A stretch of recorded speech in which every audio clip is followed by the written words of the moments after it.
Without further ado, I want to welcome our speakers. First, Matías Amorosi, a market analyst and agricultural consultant of AZ Group, to come to stage. Francisco Cinque, Pancho, I've been told to call you Pancho, from Advanta Seeds, General Manager, and Juan Balbín, producer and advisor, former president of INTA.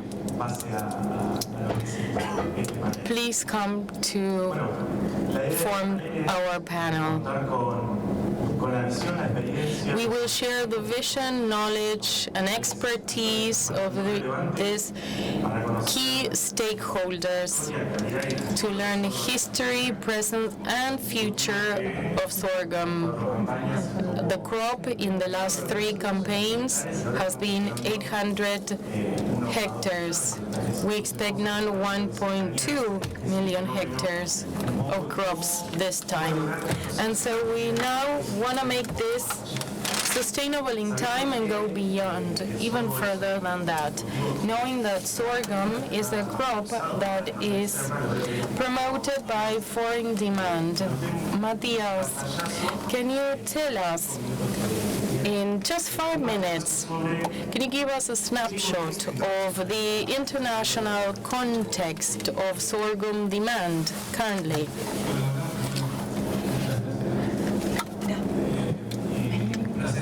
Thank you. It's a great pleasure to be here. Let's look at who the key players in the sorghum market are. If you want, I can share later this chart. Look at the bubble size. That's the size of production of each one of the market players. This is the top 5 ranking of producers. US 13% of global production, followed by countries such as Sudan, Niger, Mexico. The top 5 producers, 5 countries. Production is highly concentrated, as you see. This doesn't tell us much because most of the production is internally consumed. That's why they are on the X-axis. But in the market, we're interested about exporters, those who are above the axis, and that's mainly where the US arises, exporting 60 to 70% of their production in the sorghum market. Then a step below is Australia and Argentina. In the current campaign, we divide positions between 2nd and 3rd place, and that is it. 93% of world exports lie on these 3 countries, and that is where we are a key player. That's a huge opportunity for us to gain market share. And finally, where do exports go to? It all goes and ends up in China. 9 ships out of 10 moving around worldwide end up in China. So look at how important China is in the sorghum business. They play a fundamental role. And what is the evolution in China with meat, soy, back in the days, and sorghum? It's an exponential growing demand, a curve which is volatile per year, but it's always on the rise, and it's expected to maintain the trend. Mostly it is important from the US, and think of the possible change of administration in the US. That can be a trade war. We lived it. It might happen again because China is coming from an important recession and it needs to continue exporting, and the US, as Trump has said, it needs to reactivate its economy and set some tariffs so that merchandise, Chinese merchandise, doesn't come into the country. That's a trade war in the horizon. We'll see what happens next year. But in that trade war, Argentina may become a potential exporter to China. So we need to meet standards, quality required by China to meet that demand. Thank you, Mati. And that leads on to Banto. What are the challenges we face to supply the growing Chinese demand, and how do we differentiate it from current suppliers, new current suppliers of the market? Good morning. I agree with Mati. Bottom line, China is a strategic player in sorghum market. They're the main buyer. There's some volume in other countries, but demand and supply is managed by them. So if there is any need, there are 3 exporting sorghum countries. Argentina is the only one exporting up to 90% of the sorghum production to China. The U.S. and Australia keep a percentage of that sorghum for internal consumption. We don't have internal consumption, so I emphasize it here. China is so relevant to us, and we need to take care of them, look after the client. To recap some history, and I think Mati pointed it out, when the trade war U.S.-China starts, China opens its markets. They develop a protocol with Argentina. We were exporting some amount, but very little, just a few containers, and then it's a leapfrog, jump forward, a frog leap, and we export so much more with better quality, and as of that year, then on, it always dropped. So the key message is, as an industry, is to work on the quality of what we export to China. Last year, I was fortunate to visit China. I saw ships from Argentina arrive with sorghum, and when you see the ships from Australia and the U.S., you check the quality, and quality is a concern to us, I must admit. In the past 2 years, Argentina had a drought.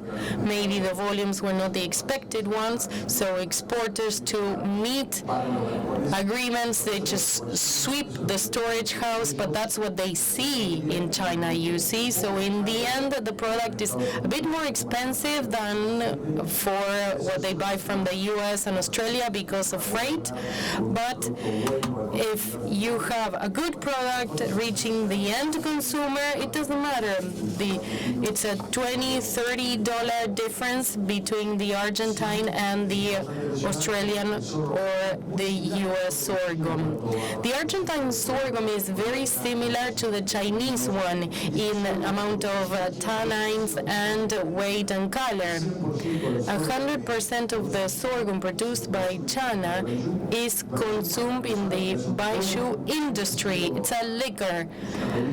It's alcoholic drink consumed in China more than beer here.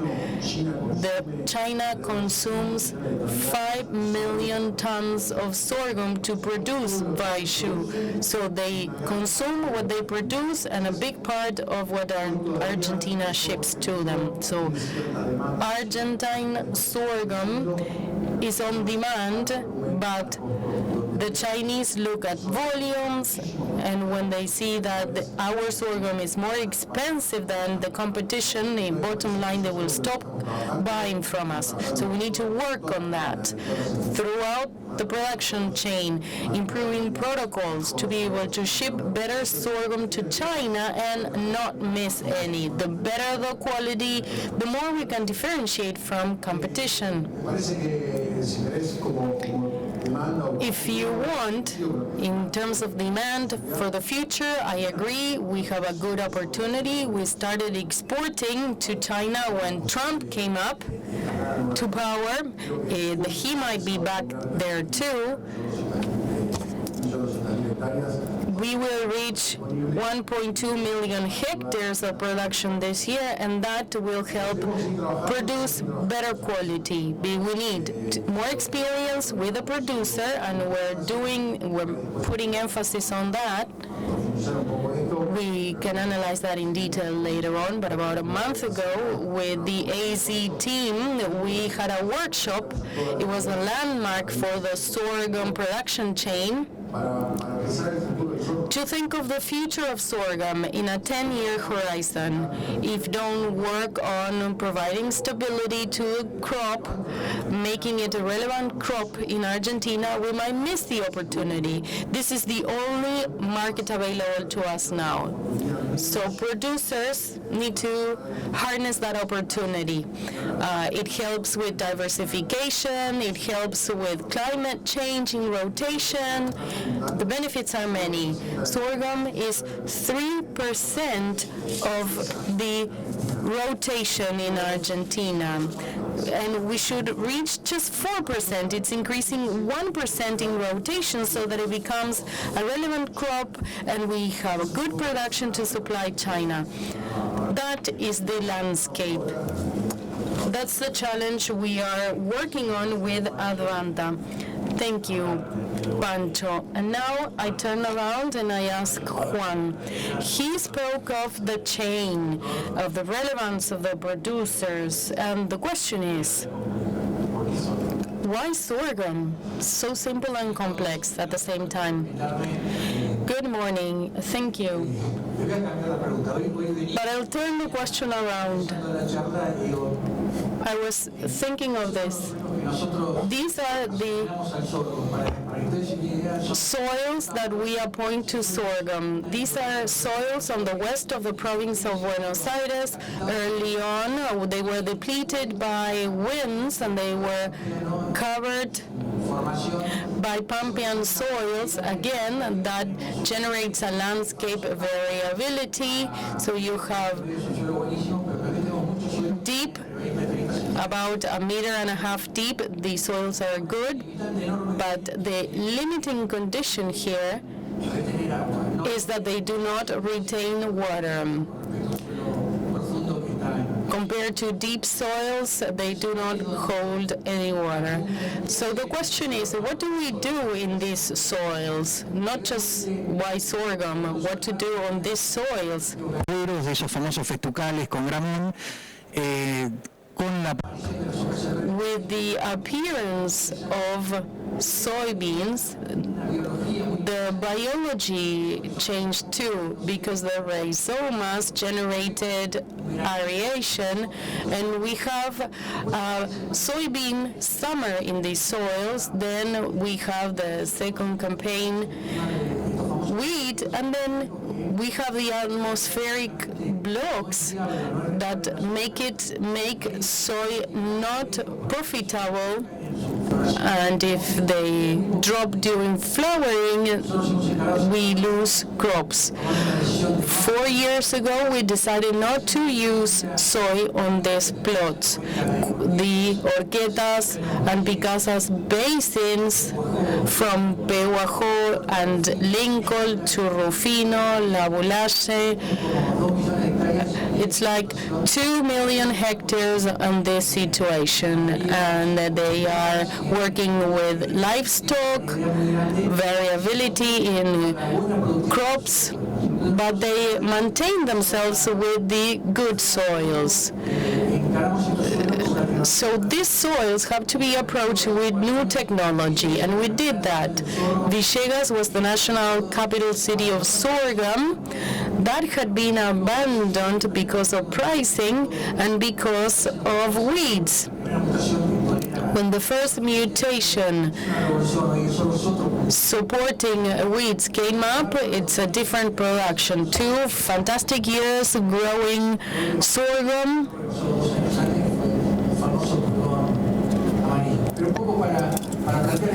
Sorgo y junto con and then the yellow aphid affected all of them. But it's the reality of the soils, which is so unkind, because it's dry, it doesn't retain water, but on humid years you get flooding. So sorghum, with its great capacity to delay blossoming, it gives you safety no other crop can give you. So sorghum with sunseed plays a key role, a winning role here. On good soils, of course, there's more yield, but that's the easy game. Playing on these hard soils is a great opportunity.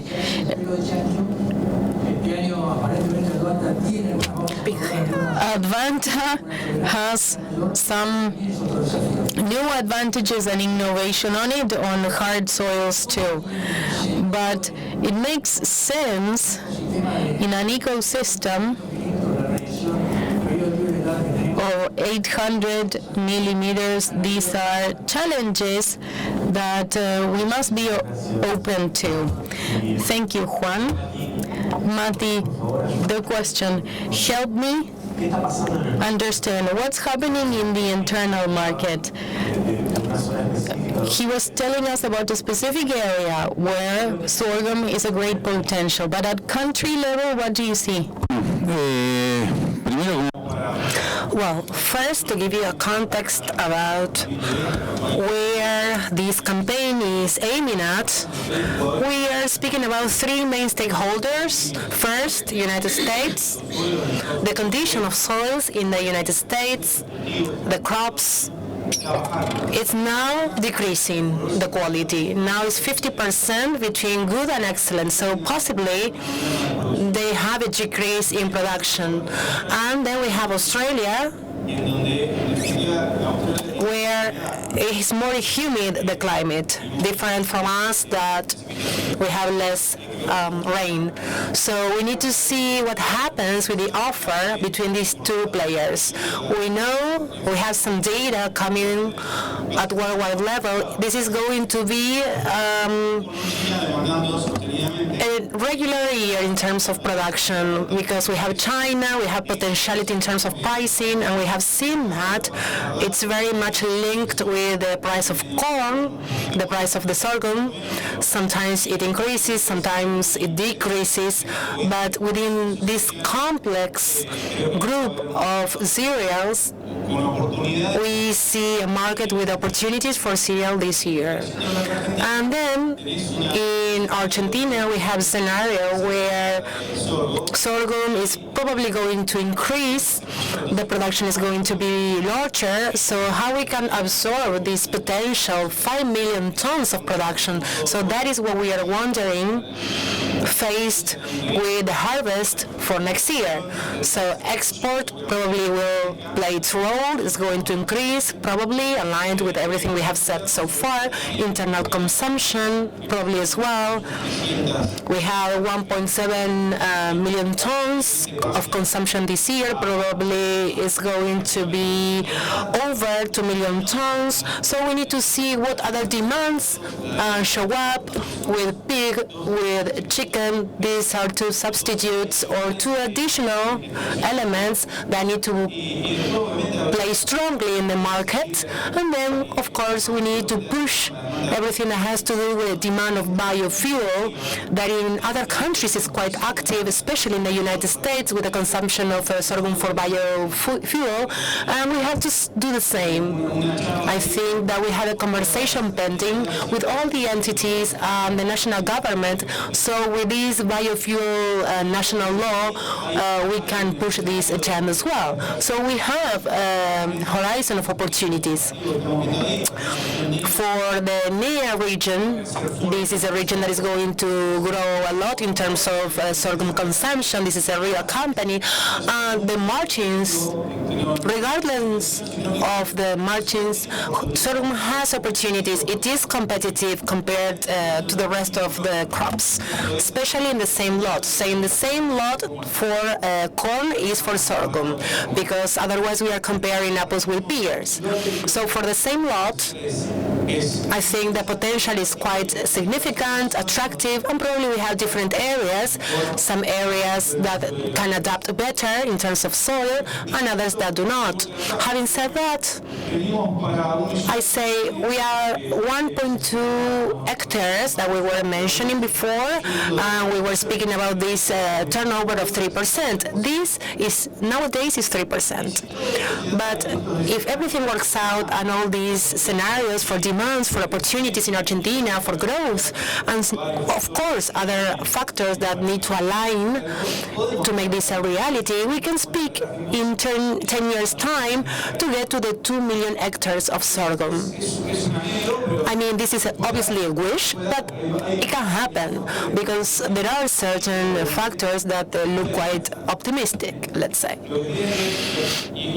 And of course, with this scenario in mind, the participation of sorghum is going to be 5%. So what I want to say is that it's not that sorghum tries to take over the place of soy or corn, because that is not the case. This is 3%. So from 3 to 5% in 10 years' time, that's where the participation, the growth of sorghum can be really true. And all these factors that are here on screen must play its part. Technology, domestic demand, biofuel, external demand, of course, because we need it.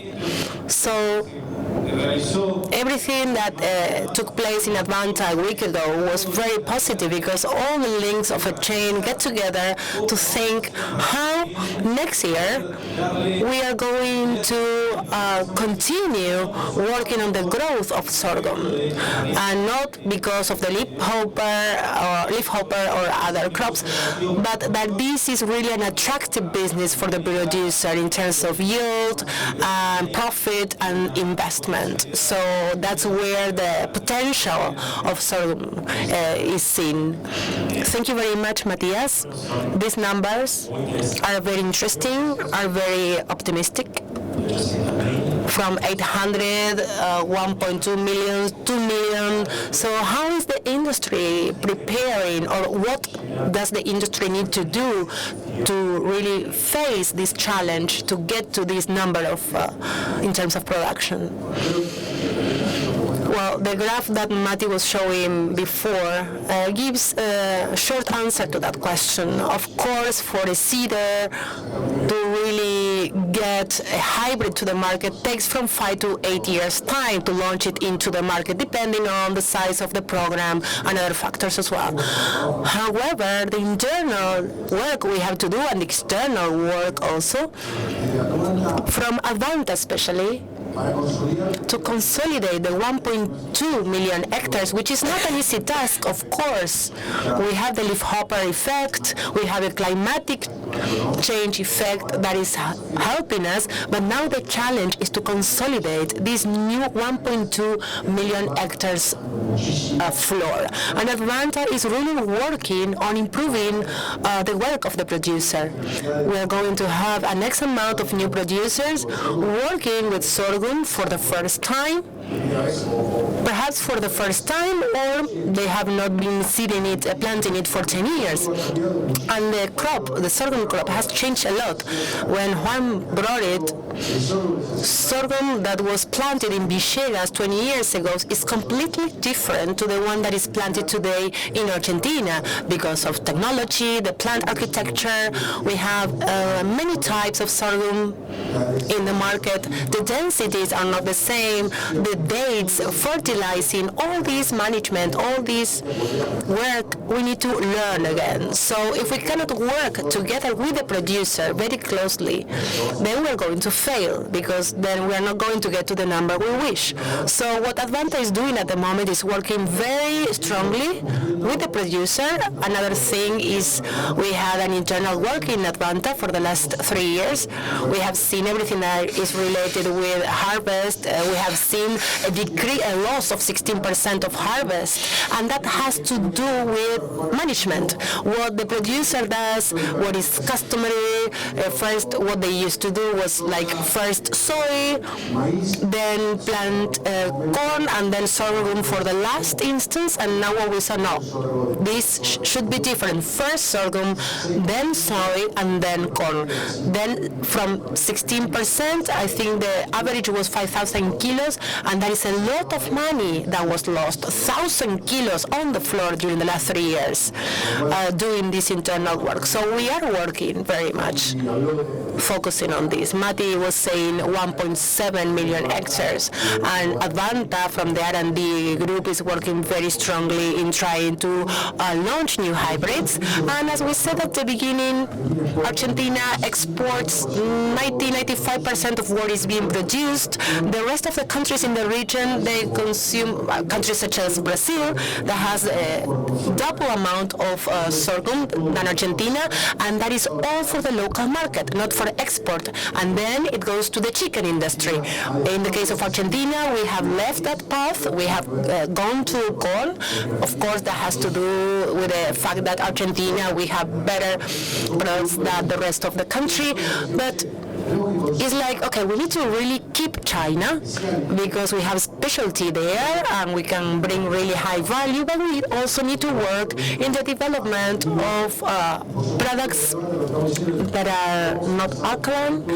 And we are going to launch a product that is not with the same technology we have nowadays. So we are working on that. We have launched 2 years ago the first agro, now in the area of Entre Rios, where chicken is more concentrated. We are working with a center to develop a little bit and go back to that path to start to consume more. We have spoken about selling soils and millions of hectares. We believe that in other places there's a lot of opportunity. We are working with the genetics. We want to see which are the sorghum with more tolerance to saline soils.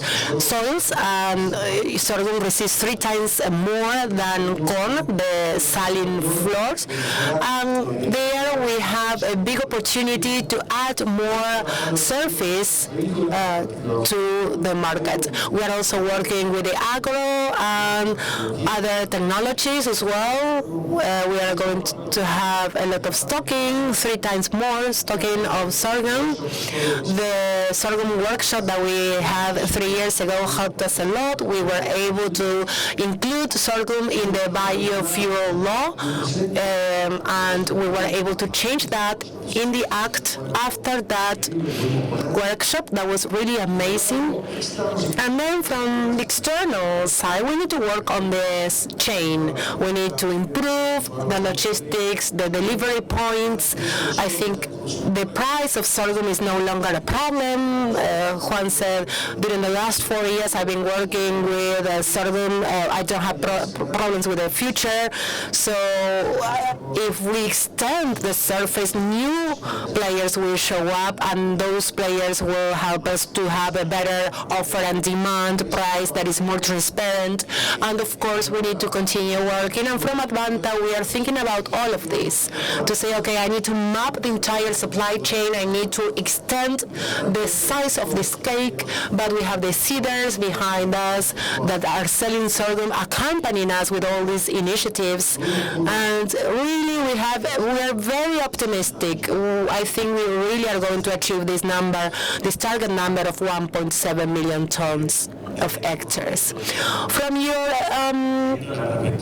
role and looking at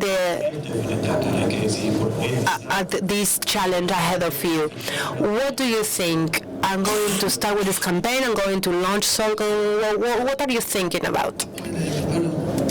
I'm going to start with the end, actually. I'm going to start with the harvest quality and what Pencho has just mentioned. That is, we always speak about this at the end, but genetically speaking, depending on the varieties, and it has also decreased in its weight, and that is difficult to measure. But we took a decision to stop the cycle and to harvest at the end of March. We have different batches because we don't know how to defoliate. So every 10 days we have cuts, application cuts and harvest cuts. But it is very important to change this idea of let it dry by itself and to have it mature in the field. But we don't have any reason to change it. But this is a story that repeats itself, especially because the cycles in the past were longer and we could get to May or June easier. But nowadays, at the end of February, physiologically speaking, they are ready and we need to harvest it at the end of March. But there we have soy, corn, and others. But it is one more. So we need to give it more, give priority. And this is an important concept because it's also a problem with the next crop, which is sunflower. So I really want to focus on harvesting and the quality of this harvest, because to have a green sorghum with green material in the big machine with strong elements, and that generates a lot of problem that having defoliated we can solve it better and faster. In terms of fertilizing, the limitation of our soils is not fertilizers, but the water. And we need to be very coherent with this. We have base fertilizations that are not very high. We do not expect much because the limitation is on the soil and not fertilizing. But we do, and we have tested this, with this type of soils, we try to use deep paratile and to fix the rupture of this paratile with sorghum. So with sunflower, we have paratile for sorghum, and mineralization has been also measured, to do it or not to do it. 80% of urea is the difference of a batch without and with 80% urea. So we are measuring that. It is important to measure this type of soils with these conditions, and the cost of one is seen in the cost of the other. And we use this concept and try that the roots in humid years go through and fix those pores, so we can really see if we can make progress with this type of soils. This is a genetic concept, but that is also our idea. In terms of the seeding dates, I think also there is a long path to go. For us, it's the end of October. However, actually, we have many truths to this story. When these blockages of 15-20 days with very high temperatures show up, then we don't know what to do. Our recommendation and suggestion is to open this seeding date, and this is an open book. And because sorghum can delay its blossoming, then we can be flexible with it. But I do not suggest to do it during those exact days. And we have tried. February last year there was a frost, and that was very difficult to manage for all of us in every scenario. But a normal year such as this year, sorghum had been planted at the beginning of December. That is a very interesting alternative. However,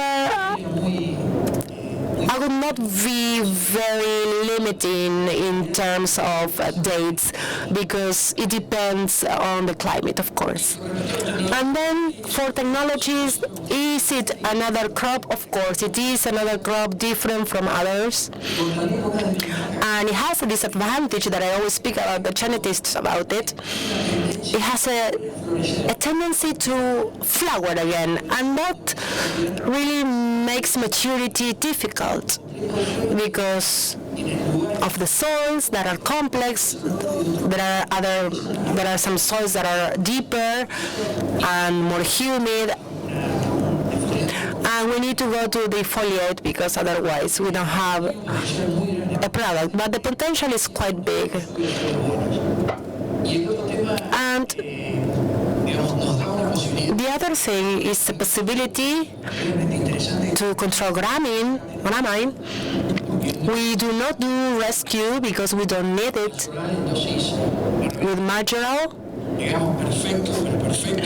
and we can get, this is a very clean product. However, it is easy to control, and it is not a problem at all, but everything that had to do with gramine problem that we had in the past, it is now solved.